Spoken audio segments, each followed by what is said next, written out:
My dad's side of the family was always big into scouting. We had 3 generations of the scouts in the family, once me and my cousins had all joined. I was in first grade when I joined, and I loved every second of it, going on campouts, hanging out with friends, and having a good time. Until I got to school. Kids called me weird and said that I wasn't cool for being in it, which in first grade is a lot to hear. They continued that for years, almost all through elementary school. I finally told everyone that I had quit just to get them all off my back. It didn't help, and I thought about quitting so much. Every time I went to a scouting event, I always thought I should quit. But I stuck with it, and it ended up being the best decision of my entire life.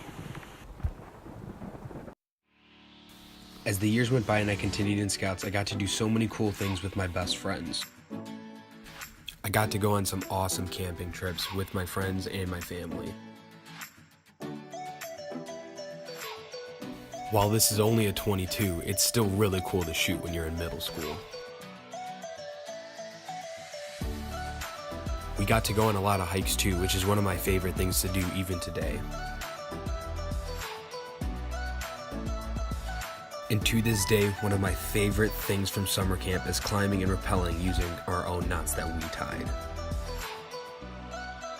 One of the biggest reasons I'm so glad I stayed in Scouts is that I got to go on a high adventure at Philmont Scout Ranch in New Mexico, where we hiked about 100 miles in just 12 days. What you got there, boys? Hey, don't be throwing snowballs. Ah!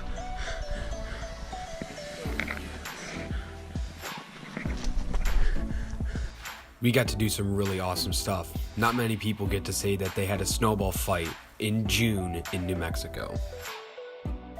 The views we got to see for the whole trip were incredible and breathtaking. I did a lot of thinking on this trip too, and I realized that if I had let those kids in elementary school really get to me and make me quit for real, then I wouldn't have gotten to experience all the things that I have, and I would definitely not be the same person that I am today.